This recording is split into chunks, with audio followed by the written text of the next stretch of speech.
Bonjour, je suis Cédric Watine d'Outils du Manager, le podcast gratuit et en français qui vous aide à améliorer votre management au quotidien. Loin de la théorie et des solutions compliquées, nous vous proposons toutes les semaines des outils pratiques et performants que vous pourrez mettre en œuvre immédiatement. Vous pouvez vous inscrire sur notre site www.outildumanager.com. Vous y trouverez plus de contenu à télécharger, de nouveaux podcasts, des tests, des articles de blog et pourrez poster vos commentaires et vous inscrire à notre newsletter. Le podcast d'aujourd'hui, l'agenda inversé ou le vertu de l'absence, première partie. Bonjour Alexia. Bonjour Cédric. Alors aujourd'hui, tu vas nous parler des vertus de l'absence et tu vas nous présenter un outil que tu appelles l'agenda inversé. Oui, alors ce podcast s'inscrit dans la série Le Manager libéré. Tu peux nous rappeler ce que c'est cette série ? Oui, alors la série Le Manager libéré, elle est justement assez différente des autres. Elle est différente parce qu'elle vous met potentiellement en risque si vous êtes dans une structure très traditionnelle, rigide et hiérarchisée et que vous disposez de peu d'autonomie par rapport à l'utilisation de votre temps. En fait, dans toutes nos autres séries, vous pouvez appliquer les outils qu'on vous propose sans aucun risque. Donc les autres séries, je les cite quand même. Il y a les outils essentiels, les outils avancés, les outils du quotidien. Ensuite, il y a le manager communicant et enfin le manager organisé. Donc tout ça, vous pouvez le retrouver sur notre site web, www.outildumanager.com. Mais dans la série Le Manager libéré, en fait, nos conseils, ils ne sont applicables que si vous êtes dirigeant ou si vous êtes un cadre qui a une très grande autonomie. Donc voilà, c'est juste une mise en garde, mais je dis quand même, ça ne vous empêche pas d'écouter le podcast si ce n'est pas le cas, et vous pourrez peut-être en tirer des enseignements, mais voilà, je vous dis que là, il y a un petit risque, parce que toutes les cultures d'entreprise et surtout de management ne sont pas forcément ouvertes à ce qu'on va développer dans la série Le Manager libéré. Voilà, c'était juste pour vous prévenir. Ok. Et il faut aussi, autre mise en garde, qu'on ait déjà mis en place un système de management avant de penser à se libérer. Oui, donc j'en reparlerai dans le podcast, mais clairement, je vous déconseille absolument de commencer à pratiquer la libération sans avoir au préalable mis en place un vrai système de management. Sinon, vous prenez en fait un gros risque et je dirais au minimum, vous allez avoir des multiples retours en arrière, mais le risque, il est plus élevé, c'est que vous perdiez vraiment le contrôle. Donc, et puis que ça ne fonctionne pas, tout simplement. Donc, ce que je vous conseille vraiment, si ce n'est pas déjà fait, c'est d'écouter notre série sur les outils essentiels et de mettre en place les 1 à 1, qui est l'outil absolument primordial, sans lequel rien n'est possible. Dans tout ce qu'on vous dit, si vous ne mettez pas en place le 1 à 1, ça va fonctionner beaucoup moins bien. Ensuite, vous pratiquez votre 1 à 1 pendant plusieurs mois. Ensuite, vous mettrez en place les feedbacks. Et au bout d'au moins 1 an de bonnes pratiques de nos 4 outils essentiels, vous pourrez passer à ce dont on va parler aujourd'hui. Si vous le faites avant, vous prenez un gros risque. Et si vous le faites sans avoir mis en place les 1 à 1, vous prenez un énorme risque. Je pense que ça ne fonctionnera pas. Ok, bon, nous voilà prévenus comme ça. Alors, qu'est-ce que c'est que l'agenda inversé ? Alors, c'est un des outils donc, de la série Le Manager libéré, c'est ce qu'on vient de dire. Et le grand principe du manager libéré, c'est qu'il se libère du quotidien pour libérer ses équipes. Alors, pourquoi on veut libérer nos équipes ?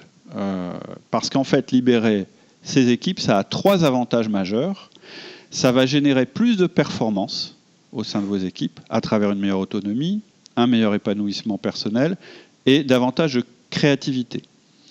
Ensuite, ça va générer mieux que la rétention, dont on a déjà parlé lorsqu'on parlait des outils du manager. On va générer non seulement de la rétention, c'est-à-dire que les gens vont rester chez nous, mais surtout de la fidélisation, ce qui est bien plus intéressant. J'ai fait plusieurs articles de blog sur le sujet, ils sont sur le site et on les retrouve aussi dans notre newsletter. Donc je vous explique ce que c'est l'intérêt d'avoir des collaborateurs fidélisés plutôt que simplement retenus. Et 3e avantage majeur, ça va vous laisser plus de temps à vous pour vous consacrer à l'essentiel et à votre tour apporter plus à votre organisation. Mais comme je disais, pour faire tout ça, il y a un préalable, c'est d'avoir mis en place son système de management. J'insisterai jamais assez là-dessus. Et donc le principe de cet outil, ce premier outil qui vous permet de vous libérer et de libérer vos équipes, c'est ce que j'appelle l'agenda inversé. Alors, c'est pourquoi j'appelle ça l'agenda inversé, parce que c'est un outil très simple. Vous allez désormais être là quand on a vraiment besoin de vous et absent sinon. C'est-à-dire que par défaut, dans votre entreprise, vous serez absent. Alors qu'aujourd'hui, par défaut, dans votre entreprise, vous êtes présent. Et à travers cet outil, vous allez donner une réalité tangible au concept de laisser la place à vos équipes. D'accord, super intéressant, parce que c'est vrai que c'est quelque chose dont on parle beaucoup, mais concrètement, comment faire, on ne sait pas vraiment. Alors, comment tu vas nous présenter l'outil et quel est ton plan ? En fait, il y aura 2 parties principales. Dans la première partie, je vous parlerai de l'intérêt de l'outil pour vous convaincre de sa puissance. Parce que si je ne vous convainc pas d'abord, je pense que vous le mettrez pas en application. Et dans la deuxième... C'est une grosse révolution. Hein. Tout à fait. Donc il faut que vous soyez convaincus. Et dans la deuxième partie, je vous présenterai la méthode, comme d'habitude. C'est ce qu'on fait chez Outils du Manager. Concrètement, comment vous allez faire. Donc première partie, j'aurai 3 arguments principaux à vous proposer. Et pour la seconde partie, j'aurai 5 recommandations. Alors, on commence par le début. Quel est l'intérêt de cet outil ? Alors voilà mes 3 arguments, je vous les donne tout de suite. Le premier, vous allez voir qu'en fait ce sont les mêmes arguments qui vous incitent à libérer vos équipes. Le premier argument, c'est de vous dire que cet outil, il va vous permettre de passer à l'action au lieu de rester dans la théorie. Deuxième argument, il augmentera l'efficacité de votre organisation ou de votre entreprise. Et troisième argument, il augmentera votre efficacité personnelle et votre valeur ajoutée. Super arguments. Donc le premier, cet outil nous force à passer à la pratique. Oui, en fait, ça paraît évident, mais c'est hyper important. Et c'est ce qu'on a toujours fait chez Outils du Manager. On vous parle de théorie, on vous explique la logique de nos principes, et souvent à la fin, vous êtes d'accord. Mais ça ne nous intéresse pas de nous arrêter là. On veut absolument que vous passiez à la pratique. Et c'est ce qu'on fait dans tous nos podcasts, faciliter la mise en pratique. C'est vraiment notre caractéristique par rapport à d'autres formations ou d'autres références que vous pouvez avoir sur le management. Et tous les outils qu'on présente, en plus, ce sont des outils qu'on connaît et qu'on pratique nous-mêmes, puisqu'on est chef d'entreprise. Et si vous avez écouté notre podcast d'introduction sur l'intérêt de vous libérer et pour libérer vos équipes, et puis le suivant sur les freins à la libération, vous êtes certainement convaincu qu'il y a du vrai dans ce que je raconte. Mais si vous ne faites rien, ça ne sert à rien. Et alors pour exemple, je voyais le titre d'un livre récemment qui s'appelle « Arrêtez de parler, agissez » et ça m'a interpellé. Je me suis assez, moi en général, estomaqué du nombre de managers, de dirigeants, parce que j'en rencontre pas mal, qui sont pleins de grands principes et de réflexions sur le management, et puis plein de bonnes intentions aussi, mais en fait qui en restent au stade de la discussion. Et je crois que parfois, on est un peu trop intello et on oublie l'essentiel. Donc l'essentiel, c'est que pour que des changements adviennent autour de vous ou dans votre vie ou dans votre organisation, il n'y a qu'une chose à faire, c'est changer votre comportement. Si vous ne changez pas votre comportement, il ne se passera rien. Vous pouvez être convaincu intellectuellement, ça ne change rien au problème, au fond. Dans l'entreprise, seul le comportement importe. Donc si vous continuez comme avant, à venir au bureau tous les matins à 7h et en repartir à 19h, rien ne va changer. Pour mettre en place une nouvelle habitude, un nouveau comportement, en fait, il faut créer une rupture. Il faut frapper au cœur. Et le cœur d'un dirigeant, ou d'un manager, ou d'un cadre, en fait, c'est son agenda. Pourquoi je dis ça ? Parce qu'en fait, c'est votre agenda qui regroupe vos comportements. Dans votre agenda, en fait, on voit un petit peu ce que vous faites, c'est-à-dire votre action sur l'entreprise. C'est votre agenda qui détermine ce que vous allez faire toutes les heures de tous les jours. Donc, si je change votre agenda, ça veut dire que je change votre ordre du jour et ça veut dire que je change votre organisation. Et c'est comme ça que vous allez faire pour changer votre approche. Sinon, vous ne vous libérerez pas. Alors, c'est sûr que sur cette série-là, qui est le manager libéré, il y a un peu plus de théorie parce qu'il faut vraiment que je vous convainque. Les arguments, ils sont importants. Donc, moi, mon objectif dans cette première partie, c'est que vous soyez d'accord avec moi, mais mon objectif, c'est pas que vous continuiez vos vieilles routines. Ok. En plus, nos collaborateurs aussi vont se rendre compte d'un changement. Exactement. Au lieu d'entendre votre discours permanent et je dirais assez inutile sur l'autonomie, sur votre volonté de libérer l'entreprise, ils vont voir et ils vont sentir que le changement est démarré. C'est-à-dire qu'aujourd'hui, je pense que vous parlez très certainement souvent de l'autonomie, vous encouragez vos salariés à prendre des initiatives, etc. Mais ça, c'est du blabla.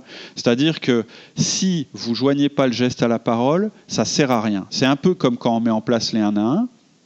Quand vous mettez en place les 1 à 1, vous envoyez un signe fort, un signal. Vous vous contentez plus de dire « Ah, pour moi, vous êtes vachement important, hein, les gars ». Non, en fait, vous vous engagez. C'est-à-dire que vous leur dites clairement que dans votre agenda, il va y avoir un rendez-vous pour eux, 1 demi-heure toutes les semaines. Et donc là, vous joignez le geste à la parole. Et bien là, c'est pareil.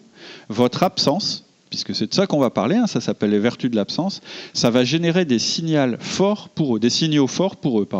Ils vont sentir votre confiance, ils vont se rendre compte que les 1 à 1 vont être plus riches et plus denses, on en parlera, ils vont se rendre compte que les choses sont plus motivantes. Mais aussi, ils vont devoir vous demander de venir quand ils auront besoin de vous, puisque par défaut, vous n'y serez plus. Et c'est très important, c'est-à-dire que pour eux aussi, vous rencontrer, ça va devenir une démarche volontaire et non plus automatique au quotidien. Sauf les 1 à 1, on en parlera, ils auront toujours leur 1 à 1. Ça veut dire qu'eux aussi, en fait, ils vont devoir se poser des questions tous les jours et eux aussi vont devoir changer leur comportement. Parce qu'en fait, se libérer, c'est bien changer son comportement.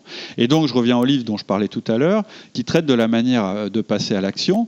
Et un gros point qui est repris tout le long de ce livre, c'est l'explication que le simple fait d'agir, peu importe de quelle manière, ça suffit bien souvent à réduire notre peur. On n'est plus dans l'angoisse de commencer, en fait, on est dans l'action. Et c'est là-dessus que je voudrais qu'on avance ensemble. On a fait un podcast sur les freins à la libération. Et dedans, il y a une très forte angoisse, en fait. Il y a toute une série d'angoisses que je décris et que je traite une par une. Mais par exemple, si je ne suis pas là, qu'est-ce qui va se passer, qu'est-ce qu'ils vont faire, etc. etc. Et pour le savoir, il faut le faire. C'est tout pour aujourd'hui. En attendant le prochain épisode, je vous propose de rester en contact. Allez vous inscrire sur notre site outildumanager.com.